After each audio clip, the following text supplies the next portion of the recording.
আসসালামু আলাইকুম। আপনারা যারা বিভিন্ন মন্ত্রণালয়ে অফিস সহকারী কাম কম্পিউটার মুদ্রাক্ষরিক এই পোস্টে অ্যাপ্লাই করছেন, আপনাদের জন্য আজকের সলিউশন ক্লাসটা অত্যন্ত গুরুত্বপূর্ণ। এই পদের জন্য 4টা বিষয় থেকে কি কি প্রশ্ন আসে পূর্ণাঙ্গ ধারণা পাবেন যদি এই ক্লাসটা শেষ পর্যন্ত দেখেন। এইটা স্থাপত্য অধিদপ্তরের একটা পরীক্ষার প্রশ্ন সমাধান। জানুয়ারির 25 তারিখে এই পরীক্ষাটা হয়েছে। পুরো সমাধানটা আমরা এই ভিডিও ক্লাসে আলোচনা করব। পাশাপাশি যারা বিভিন্ন মন্ত্রণালয়ের এই অফিস সহকারী কাম কম্পিউটারে অ্যাপ্লাই করছেন তাদের জন্য আমার এই বিষয়ভিত্তিক টার্গেট সাজেশনটা আছে লিখিত প্রস্তুতি নেওয়ার জন্য। এখানে আপনারা সকল বিষয়ের সাজেশন একসাথে পেয়ে যাবেন। এই একটা মাত্র সাজেশন পড়লে আপনার লিখিত পরীক্ষার কমপ্লিট প্রস্তুতি হয়ে যাবে, কারণ এখানে এই সাজেশনটা এমনভাবে তৈরি করা হয়েছে প্রত্যেকটা মডেল টেস্টে আপনার 4টা বিষয় থেকে কি কি পড়া লাগবে, গুরুত্বপূর্ণ কোশ্চেনগুলো জাস্ট এখানে আমি এই সাজেশনের মধ্যে দিয়ে দিয়েছি। এখানে টোটাল 56 সেট মডেল টেস্ট আছে। এই 56 সেট মডেল টেস্টের পাশাপাশি আরও কিছু গুরুত্বপূর্ণ বিষয়ভিত্তিক কোশ্চেন দেওয়া আছে, ইম্পর্টেন্ট কোশ্চেন। টোটাল কথা হলো এই যে 60 পেজের প্রত্যেক পৃষ্ঠায় ডাবল কলাম পদে পূর্ণাঙ্গ প্রস্তুতি আপনার হয়ে যাবে। এটা নেওয়ার প্রসেস একদম ইজি। পিডিএফ কপি নিতে পারবেন হোয়াটসঅ্যাপে, অথবা হার্ড কপি কুরিয়ারে হোম ডেলিভারি নিতে পারবেন। যার যেভাবে প্রয়োজন আপনারা এই নাম্বারে হোয়াটসঅ্যাপে যোগাযোগ করে সাজেশনটা নিয়ে নেবেন। আজকের এই পরীক্ষাতে আমার সাজেশন থেকে সর্বোচ্চ প্রশ্ন কমন ছিল, যেটা আমি স্থাপত্য অধিদপ্তরের বিগত আরও 2টা ক্লাসে আলোচনা করছি এবং সাজেশনের সাথে দেখাইছি মিলে। এখানে আর দেখাইলাম না। সন্ধি বিচ্ছেদ করতে হবে। গায়ক, গই যোগ অক গায়ক। কিংবদন্তি, কিম হসন্ত যোগ বদন্তি কিংবদন্তি। বৃহস্পতি, বৃহৎ যোগ পতি বৃহস্পতি। উড্ডিন, উত যোগ ডিন 4টি। 4 হসন্ত যোগটি 4টি। আলহামদুলিল্লাহ, এই যে সন্ধি বিচ্ছেদগুলো আমার টার্গেট সাজেশন থেকে কমন ছিল, এই টার্গেট সাজেশনটা থেকে।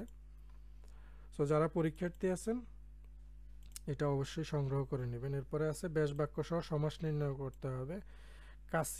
কাশি ছাটা, কাশি ছাটা এটা কাশি দিয়ে ছাটা তৎপুরুষ সমাস। ধন দৌলত, ধন ও দৌলত দ্বন্দ্ব সমাস। শশ ব্যস্ত, শশের মতো ব্যস্ত উপমান কর্মধারয় সমাস। বৌভাত, বউ ভাত পরিবেশন করে যে অনুষ্ঠানে মধ্যপদলোপী বহুব্রীহি সমাস। চতুর্ভুজ, 4 ভুজের সমাহার দ্বিঘু সমাস। এরপরে অর্থসহ বাক্য রচনা ছিল। কড়ি কপালে ভাগ্যবান, 49 বায়ু মানে হলো পাগলামি, গোফ খেজুরে মানে হলো অলস, চাই চাপা আগুন, অপ্রকাশিত চাপা দুঃখ, জগদ্দল পাথর মানে হলো গুরুভার। বাক্য ও শব্দের শুদ্ধ প্রয়োগ করতে হবে। তিনি আরোগ্য হইয়াছেন, তিনি আরোগ্য লাভ করেছেন, এটা হলো শুদ্ধ, এটা অশুদ্ধ। তিনি সস্ত্রীক কুমিল্লা বাস করেন, সস্ত্রীক বানানটা হবে এভাবে, সস্ত্রীক কুমিল্লা বাস করেন শুদ্ধ বানানে। এখানে দন্তাস্ব ব সংযুক্ত হবে না, সস্ত্রীক। দৈন্যতা প্রশংসনীয় নয়, এটা হবে দৈন্য বা দীনতা, দীনতা প্রশংসনীয় নয়। হুবহু এই প্রশ্নগুলো আমার টার্গেট সাজেশন থেকে কমন ছিল। আমি গীতাঞ্জলি পড়িয়াছি, আমি গীতাঞ্জলি পড়িয়াছি, গীতাঞ্জলি বানানটা এখানে ভুল ছিল, আর বাকি সব ঠিক আছে, হ্রস্বইকার হবে। ওকে। মুমূর্ষু ব্যক্তির প্রতি সকলের সহানুভূতি ছিল, এখানে মুমূর্ষু বানানটা ভুল আছে, মুমূর্ষু সঠিক বানান এভাবে, মুমূর্ষু ব্যক্তির প্রতি সকলের সহানুভূতি ছিল, বাকি সব ঠিক আছে। ওকে। এরপরে ছিল অর্থসহ বাক্য রচনা করতে হবে। রাবণের গোষ্ঠী মানে বড় পরিবার, শ্রীঘর মানে জেলখানা, মরার উপর খাড়ার ঘা, মরার উপর খাঁড়ার গা এটা হলো বিপন্ন লোকের উপর অত্যাচার। ঝাঁকের কই মানে হলো একই দলভুক্ত, হাত টান মানে হলো চুরির অভ্যাস। এই যে 5টা ছিল অর্থসহ বাক্য রচনা, 5টাই আলহামদুলিল্লাহ কমন আসছে। বিপরীত শব্দ অর্বাচীন, প্রচীন, উত্তমর্ণ, অধমর্ণ, ওস্তাদ, সাগরেদ, গরিষ্ঠ, লঘিষ্ঠ, দুলোক, ভূলোক। বিপরীত শব্দগুলো আলহামদুলিল্লাহ আমার টার্গেট সাজেশন থেকে কমন আসছে। Translate the sentence into English, সে ঘন্টার পর ঘন্টা পড়ছে। He has been reading for hours, for এটা ফোর না, ফর আওয়ার্স, ঘন্টার পর ঘন্টা সে পড়ছে। মুষলধারে বৃষ্টি হচ্ছে, it has been raining cats and dogs. এগুলা সাজেশন থেকে আমি দেখাইতে পারি কিন্তু ভিডিও বড় হয়ে যাবে। সাজেশন থেকে এর আগে স্থাপত্য অধিদপ্তরের 2টা প্রশ্নের সমাধানে আমি দেখাইছি, এই ইউটিউব চ্যানেল ফেসবুক পেজে দেওয়া আছে, আপনারা সেগুলো দেখলে বুঝতে পারবেন। আমি অপমান অপেক্ষা মৃত্যু পছন্দ করি। I prefer death to dishonour. কখনো হাল ছেড়ে দিও না। Never say die. সময় ও স্রোত কারো জন্য অপেক্ষা করে না। Time and tide wait for none. ব্যর্থতাই সফলতার চাবিকাঠি। Failure is the pillar of success. Make sentence with the fresh idiom. At 6s and 7s, the book are at 6s and 7s on the table. Bad blood. There is no bad blood between the two brothers. Maiden speech মানে হলো first speech. His maiden speech pleased all. Indian smoke. All his plans ended in smoke. In spite of his illness, he walks fast. এরপরে হলো white elephant. White elephant মানে হলো দুর্লভ বস্তু, মানে সাদা হাতি পাওয়া যায় না, এজন্য এটার হোয়াইট এলিফ্যান্ট বলা হয়। This department is a white elephant of the government. Fill in the blanks, এটা honesty is a great virtue, a বসবে এখানে। হি প্লেজ পিয়ানো ওয়েল, সে খুব ভালো পিয়ানো বাজায়। He plays the piano well. Suddenly he burst into tears, এটাও common আসছে। 45 নম্বর model টেস্টের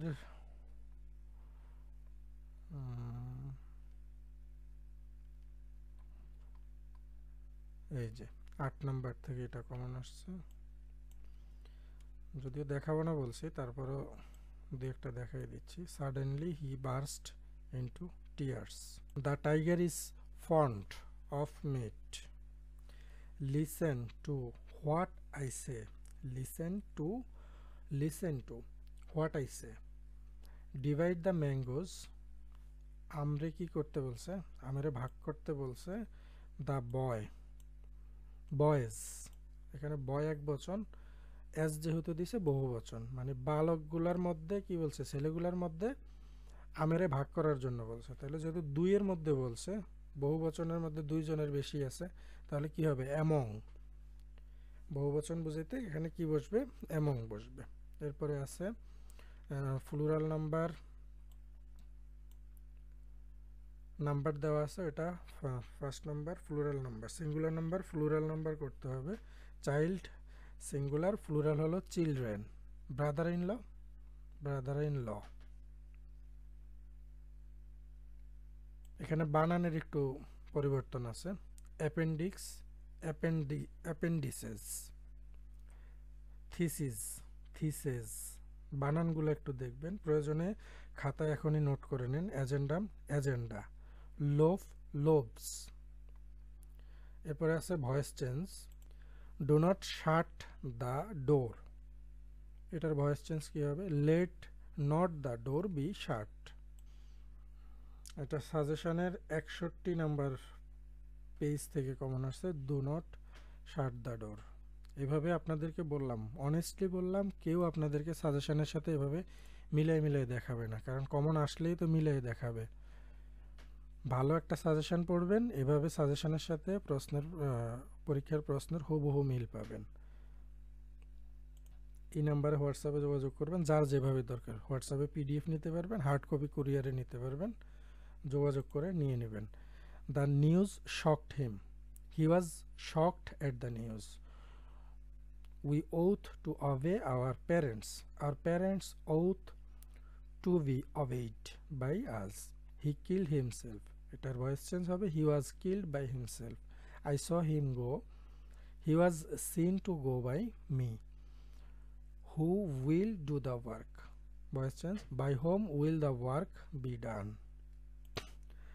বাংলাদেশের জাতীয় পতাকার ডিজাইনারকে, সঠিক উত্তর কামরুল হাসান। বাংলাদেশের বৃহত্তম স্থলবন্দর কোনটি এবং কোথায় অবস্থিত? বেনাপোলে, এটা যশোরে অবস্থিত। বেনাপোল স্থলবন্দর যশোরে অবস্থিত। বাংলাদেশের প্রাচীনতম নগর কোনটা? পুন্ড্র বা মহাস্থান নগর। যখন সূর্য ও পৃথিবীর মধ্যে চাঁদ অবস্থান করে তখন তাকে বলা হয় সূর্যগ্রহণ। জীবের বৈশিষ্ট্য বংশগতির বৈশিষ্ট্য বহন করে কি? ক্রোমোজোম। 4টি নবায়নযোগ্য জ্বালানি, সমুদ্রের ঢেউ, সৌরশক্তি, বায়ু শক্তি, এগুলা সব আমার ইয়েতে দেওয়া আছে। কি পড়বেন, কোত্থেকে পড়বেন, কিভাবে পড়বেন, এইসব টেনশন না করে এখনই আমার সাজেশনটা নিয়ে নেন। জাস্ট এগুলো আমার সাজেশনটা ফুল কমপ্লিট করবেন, আপনাকে সব কিছু এই সাজেশন থেকে পড়লে আপনার হয়ে যাবে। আলাদা করে আর কোথাও থেকে আপনাকে পড়া লাগবে না। এই নাম্বারে হোয়াটসঅ্যাপে যোগাযোগ করে পিডিএফ কপি বা হার্ড কপি যার যেভাবে প্রয়োজন নিয়ে নেন। ইমেল ঠিকানায় আবশ্যিক চিহ্ন কোনটা? @ অবশ্যই থাকতে হবে। মিয়ানমারের সাথে বাংলাদেশের কয়টা জেলা সীমান্ত আছে? 3টা জেলা। 3টা জেলা কি কি? কারা কারা জানেন কমেন্ট করে জানাবেন। কোন দেশকে ইউরোপের রুটির ঝুড়ি বলা হয়? ইউরোপের রুটির ঝুড়ি হলো ইউক্রেন। সিপিইউ বলতে কী বোঝায়? Central processing unit. কম্পিউটারের কিবোর্ড কী ধরনের ডিভাইস? এটা ইনপুট ডিভাইস। ডসের পূর্ণরূপ হলো disk operating system. Disk operating system. Data সংরক্ষণকারী একটি ডিভাইসের নাম বলুন। Hard disk. জুলিয়াস সিজার কে ছিলেন? রোমান সম্রাট ছিলেন। হাজং উপজাতিরা বাস করে এমন 2টা জেলার নাম, একটা ময়মনসিংহ আর একটা হলো নেত্রকোনা। বরিশালের প্রাচীন নাম চন্দ্রদ্বীপ। বাংলাদেশের 2টা ক্যাশলেস মোবাইল ব্যাংকিংয়ের নাম বিকাশ, নগদ, রকেট। ব্যাকটেরিয়ার কাজ কি?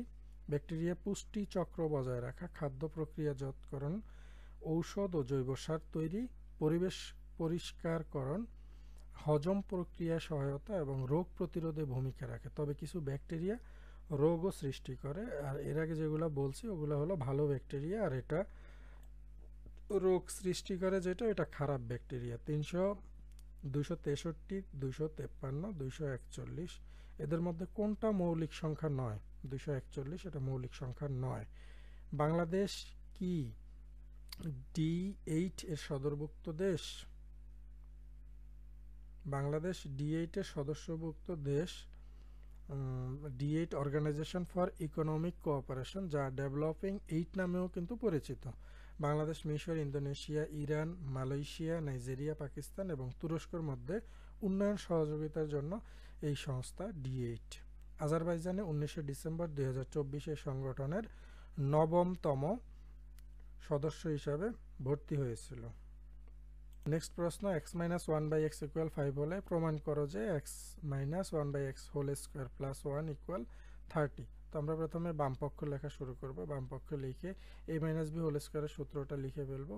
এটার সূত্র কি? a - b whole square plus 4ab plus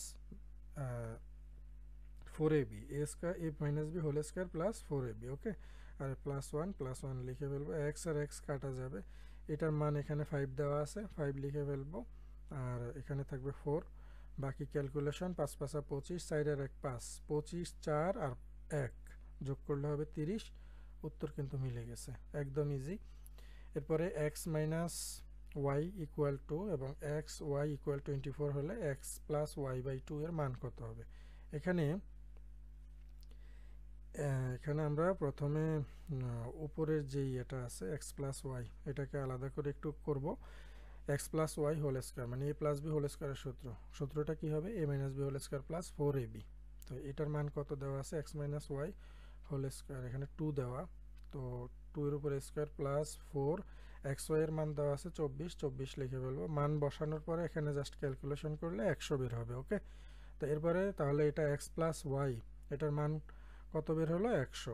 এটারে যদি আমরা একটু মান ছোট করতে হবে, কারণ এখানে সব ছোট ছোট মান, তো এটাকে আমরা কি করব? রুট করে নেব। রুট করলে এটার উত্তর হবে কত? 10। তাহলে প্রদত্ত রাশিটা কত? x + y/2, এটা লিখে ফেলবো।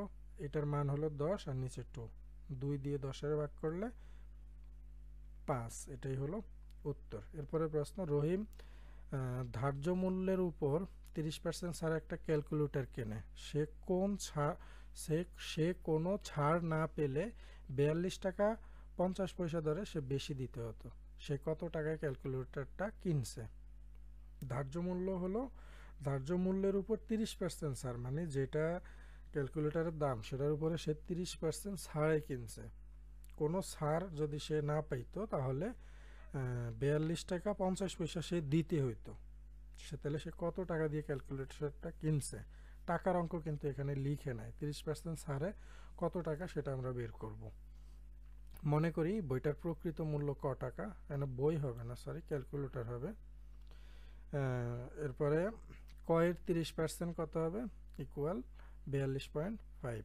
তাহলে 30 ক ভাগ 100, যেহেতু এটা পার্সেন্ট আকারে আছে এটাকে আমরা ভাগ আকারে করে ফেলবো। এরপরে 30 ক এটা যদি এখানে ভাগ আকারে আছে এই পাশে চলে আসবে গুণ আকারে, 42 ইন্টু এটা গুণ করলে কত হবে 4250। ওকে, এরপরে যেহেতু 30 কর সাথে গুণ আকারে আছে 42,250কে এখানে নিচে ভাগ আকারে নিয়ে আসবো, 30-এর নিচে 42,250-এর নিচে 30 নিয়ে আসবো, 30 দিয়ে 42,250কে ভাগ করলে হবে 141.66। ওকে, তাহলে আমরা কর মান কি পেয়ে গেলাম। এখন কটা আমরা কি ধরছি, ক্যালকুলেটরের প্রকৃত মূল্য ওটা ধরছি। তাহলে ক্যালকুলেটরের প্রকৃত মূল্য হলো এত টাকা। তাহলে ক্রয় করেছিল সে কত টাকা দিয়ে, 141.66, এখানে বিয়োগ চিহ্ন হবে, বিয়োগ 42 টাকা 50 পয়সা, এটা বিয়োগ দিয়ে দিবেন। তাইলে এটাই হলো 30% ছাড়ে সে কিনছে। ওকে, বুঝতে পারছি বিষয়টা, সে কিন্তু 30% ছাড়ে কিনছে। ক্যালকুলেটরের দাম ছিল 141 টাকা 66 পয়সা, 30% ছাড় দেওয়ার পরে সে এই যে 99 টাকা 16 পয়সায় সে ক্যালকুলেটরটা কিনতে পারছে। নেক্সট প্রশ্ন হলো 10 বছর পূর্বে পিতা ও পুত্রের বয়সের অনুপাত ছিল 4:1। এখানে 4 হলো পিতা, 1 হলো পুত্র। 10 বছর পরে পিতা ও পুত্রের বয়সের অনুপাত 2:1 হলে পিতা ও পুত্রের বয়সের বর্তমান বয়স নির্ণয় করতে হবে। আপনাদেরকে একটা জিনিস দেখাই, এই যে 46 নম্বর মডেল টেস্ট থেকে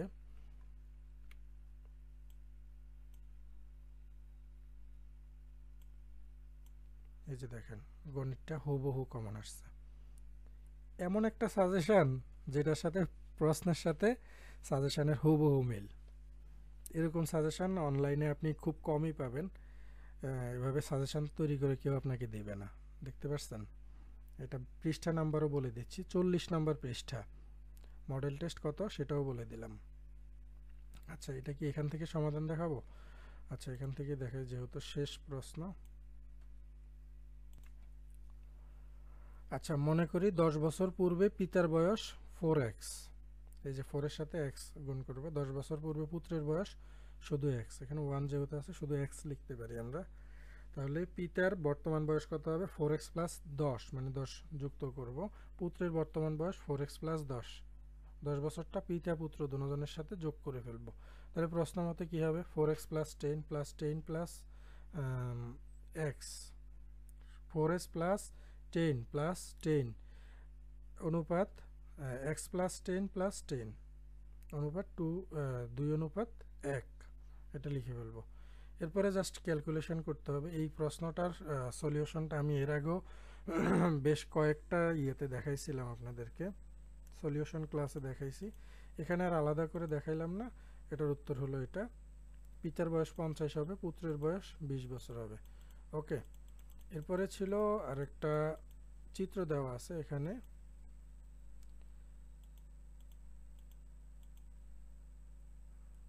প্রশ্নটা হলো এটা সমান কত ডিগ্রি, এটার উত্তরটা কিভাবে হবে সেটা আপনাদেরকে দেখিয়ে দিচ্ছি। অলরেডি 19 মিনিট ওভার হয়ে গেছে। উত্তর হবে 60 ডিগ্রি। তো কম্পিউটার অপারেটরের যাদের প্রস্তুতির জন্য সাজেশন নিতে চান তারা এই নাম্বারে হোয়াটসঅ্যাপে যোগাযোগ করবেন।